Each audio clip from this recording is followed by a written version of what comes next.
Hello students, आज हम लोग पढ़ने वाले हैं एस्टिमेशन कॉस्टिंग का सेकेंड लेक्चर।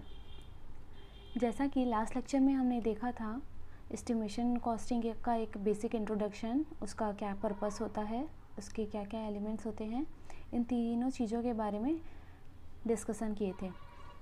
इसके बाद एस्टिमेशन कॉस्टिंग में मटेरियल का कॉस्ट डिसाइड करने के अलावा भी बहुत सारे और टर्म्स होते हैं।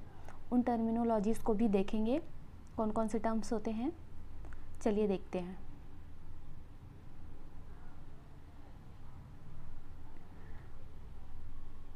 तो ये रहे इम्पॉर्टेंट टर्म्स हमारे।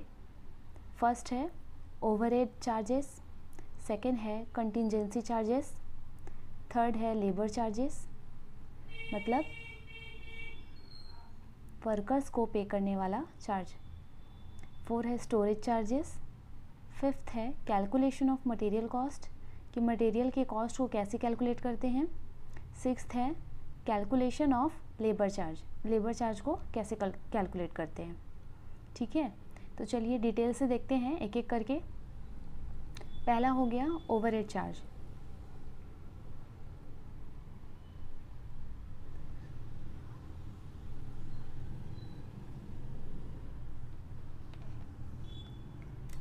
पहला है हमारा ओवरहेड चार्ज। ये जो ओवरहेड चार्ज है, ये हमारे मटेरियल के कॉस्टिंग से हटकर कुछ अलग तरीके का चार्ज है। जब हम लोग कोई भी एस्टिमेशन करते हैं तो उसमें यूज़ होने वाले मटेरियल के चार्ज को जोड़कर एक कॉस्टिंग निकालते हैं। उसमें जो काम करने वाले वर्कर्स हैं हमारे, लेबर का कॉस्ट को भी ऐड करते हैं।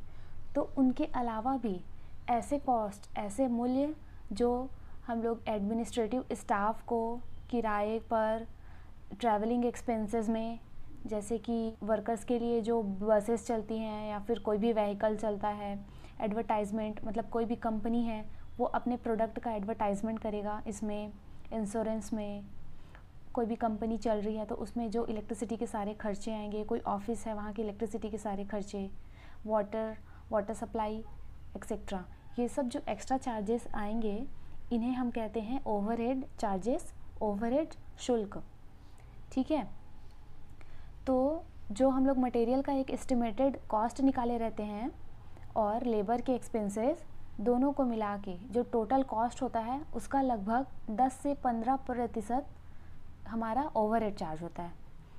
अगर देखा जाए ओवरहेड चार्जेस को कितना रिज़र्व करके रखते हैं या फिर कितना चार्ज को ओवरहेड चार्ज बोलेंगे, तो वो होता है जो हमारे मटेरियल का कॉस्ट होता है, मटेरियल का मूल्य होता है, और वर्कर्स के जो मूल्य होंगे, दोनों को मिलाकर उनका 10 से 15% के बीच में ओवरहेड चार्ज होगा। ठीक है, जो ओवरहेड चार्ज होंगे वो भी कई तरीके के हो सकते हैं।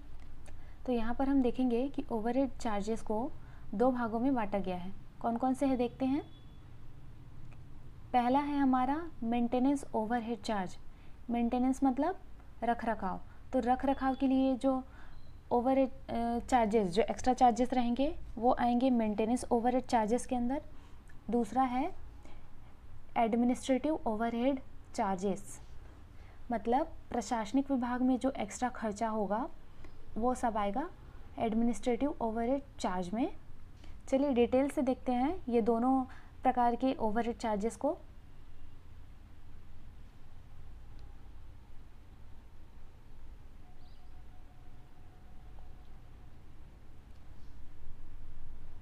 तो पहला है हमारा मेंटेनेंस ओवरहेड चार्ज।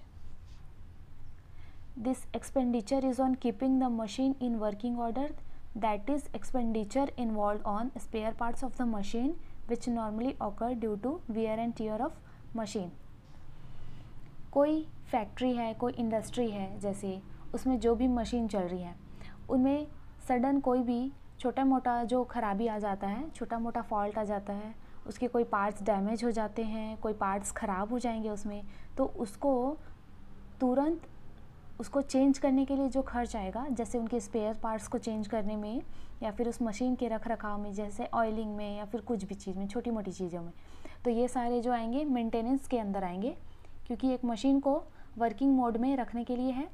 तो ये सारे चार्जेस आ जाएंगे हमारे मेंटेनेंस ओवरहेड चार्जेस के अंदर। इन सब के अलावा जो वाटर का चार्ज होगा, हाउस का टैक्स होगा, ये सारे चार्जेस भी हमारे मेंटेनेंस ओवरहेड चार्जेस के अंतर्गत आएंगे। ठीक है, नेक्स्ट देखते हैं administrative overhead charges. Administrative overhead charges क्या होंगे? Funds are required to run the administrative of various departments and their employ properly and efficiently. मतलब कोई भी हमारा जो डिपार्टमेंट होगा उसमें जो प्रशासनिक अधिकारी होंगे उनके कार्य के लिए उनके सैलरीज, उनको प्रॉपर वर्किंग का एक प्रॉपर पेमेंट मिलना, तो ये सारे जो फंड आएंगे ये सब किस में आएंगे? एक प्रशासनिक ओवरहेड चार्ज में आएंगे। ठीक है, और भी ऐसे शुल्क जो कि किसी डिपार्टमेंट से रिलेटेड होंगे, जैसे कि क्रय विभाग, सैलरी विभाग, लेखा जोखा विभाग, अकाउंट सेक्शन, परचेस सेक्शन, ये सारे में कोई भी जो खर्चे आएंगे वो सभी एडमिनिस्ट्रेटिव ओवरहेड शुल्क, ये सभी एडमिनिस्ट्रेटिव ओवरहेड शुल्क के अंतर्गत आएंगे। एग्जाम्पल के लिए देखते हैं, जैसे कि अकाउंट सेक्शन हो गया, तो अकाउंट सेक्शन में हमारा एक कंप्यूटर वर्किंग मोड में है। अब अगर इस कंप्यूटर में कोई प्रॉब्लम आता है तो उसको ठीक करवाने की जिम्मेदारी इस विभाग के अंतर्गत आएगी। जैसे कि उसको ठीक कराने में जो भी चार्जेस लगेंगे हमारे, ये सभी हमारे प्रशासनिक ओवरहेड शुल्क के अंतर्गत आएंगे। ठीक है, तो ये हमने देखा ओवरहेड चार्जेस में दो overhead charges, maintenance overhead, administrative overhead. Okay,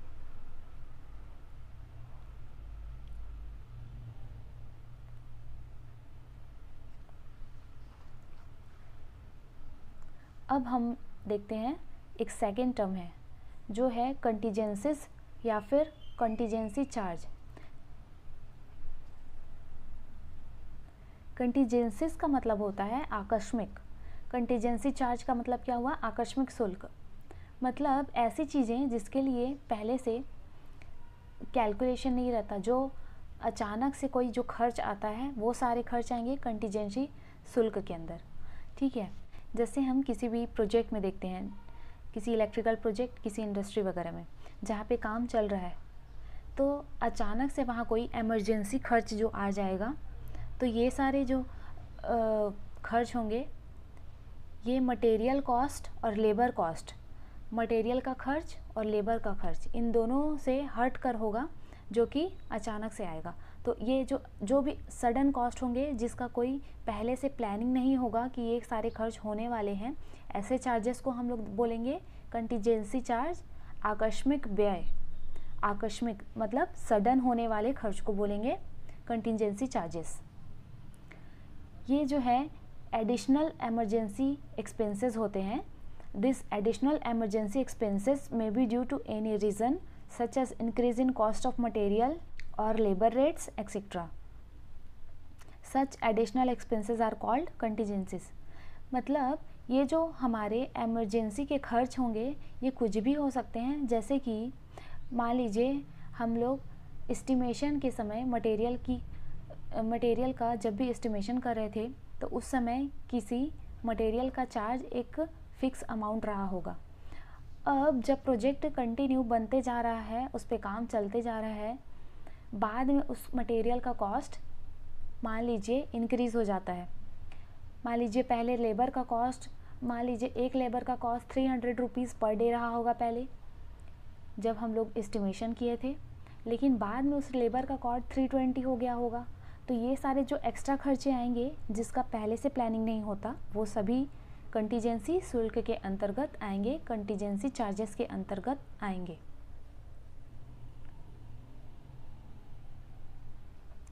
और क्या होता है, जो कंटीजेंसी चार्ज होता है ये हमारे मटेरियल कॉस्ट और लेबर कॉस्ट, मतलब मटेरियल का खर्चा और मज़दूरों का खर्चा, इन दोनों का जो टोटल एस्टिमेशन निकाले रहते हैं, टोटल एस्टिमेशन जो कैलकुलेट करते हैं उसका 3 से 5% लगभग होता है।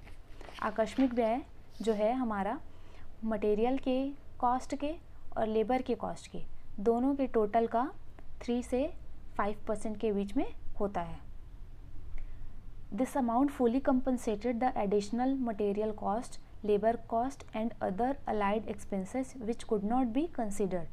ये जो कंटिजेंसी चार्ज है, ये कोई भी मटेरियल का रेट बढ़ जाने से या फिर लेबर का रेट बढ़ जाने से, तो ये सारी चीज़ों को वो कंपनसेट कर लेता है, मतलब बैलेंस कर लेता है।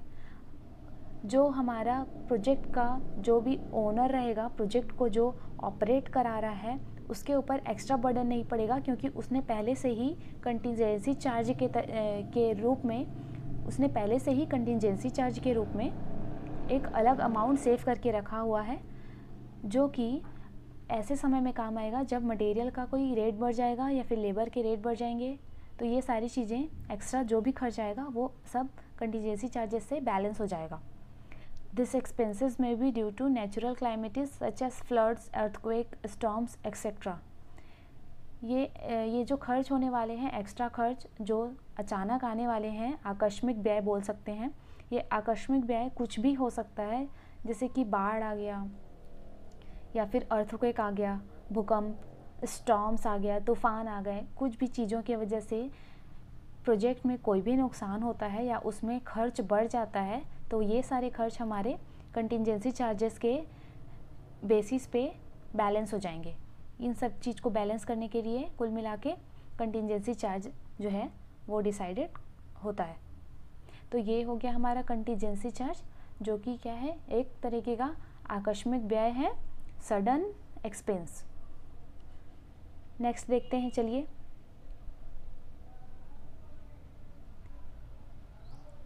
तो नेक्स्ट देखते हैं, नेक्स्ट है हमारा लेबर चार्ज।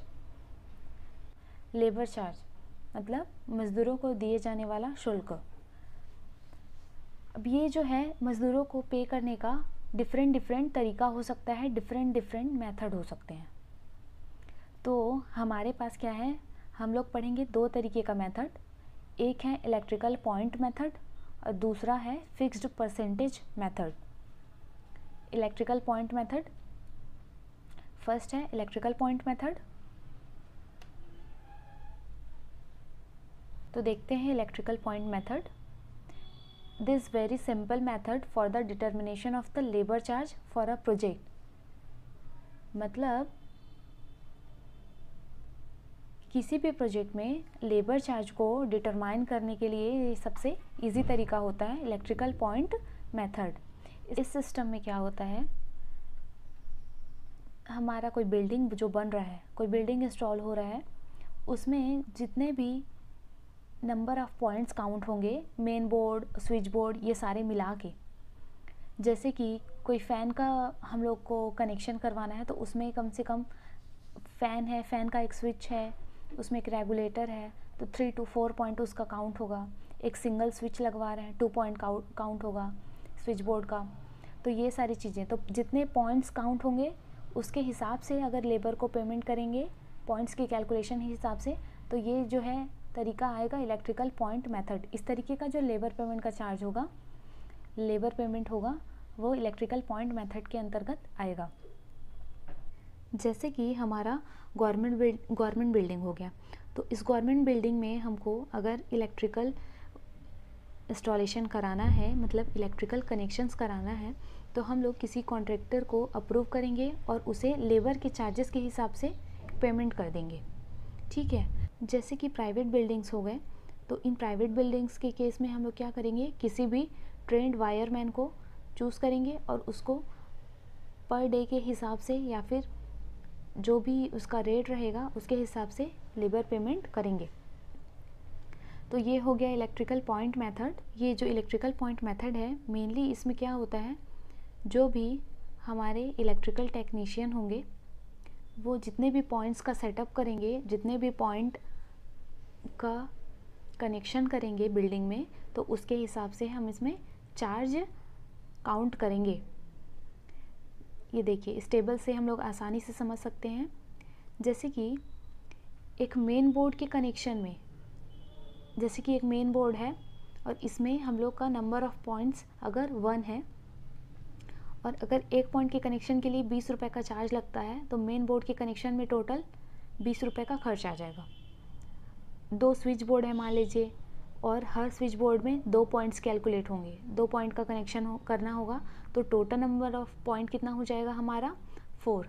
अब 4 पॉइंट्स हैं तो 20 रुपीज़ के हिसाब से उसका चार्ज हो गया 80 रुपीज़। लाइट और फैन का कनेक्शन देख लीजिए, लाइट फैन इन सब का कनेक्शन करके अगर टोटल 8 पॉइंट काउंट होंगे, अगर लाइट और फैन मिला के टोटल 8 पॉइंट काउंट हुए तो उसके 20 रुपये पर पॉइंट के हिसाब से उसका चार्ज हो जाता है 160।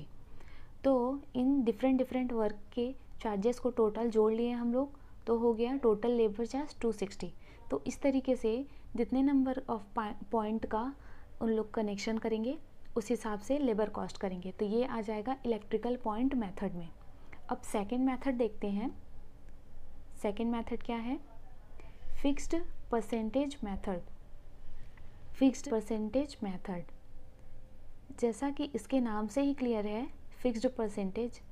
तो इस मेथड में क्या होगा, इस मेथड में हम लोग एक fixed percentage of total material cost, मतलब जितना भी मटेरियल का खर्चा आ रहा है उसमें से एक टोटल फिक्स एक परसेंटेज को फिक्स कर लेंगे, जैसे कि 15%, 20%, 25%। ये उसके वायरिंग के तरीके पे डिपेंड करेगा कि हम लोग कितना परसेंट फिक्स कर रहे हैं। इजी वायरिंग के लिए कम परसेंटेज तय करेंगे, कुछ कॉम्प्लिकेटेड वायरिंग रहेंगे, कुछ ज़्यादा कॉम्प्लिकेटेड वायरिंग रहेंगे, तो उसमें हम लोग 20 से 25% तक के भी लेबर कॉस्ट को बढ़ा सकते हैं। स्टेबल से समझते हैं, जैसे कि डिस्क्रिप्शन में दिया हुआ है total cost of wiring material. अब वायरिंग मटेरियल का हमारा अगर कॉस्ट जैसे 6500 का है और हम लोग लेबर चार्ज को एक 15% तय करते हैं, तो 6500 के हिसाब से उसका 15% हो जाता है 975 रुपीज़। तो ये जितना मटेरियल का कॉस्ट होगा उसका एक फिक्स परसेंट को हम लोग लेबर को पे करेंगे। ये हो गया हमारा फिक्स्ड परसेंटेज मेथड। तो ये 2 तरीके हो गए लेबर चार्ज के। पहला हो गया हमारा इलेक्ट्रिकल पॉइंट मेथड और दूसरा हो गया फिक्स्ड परसेंटेज मेथड।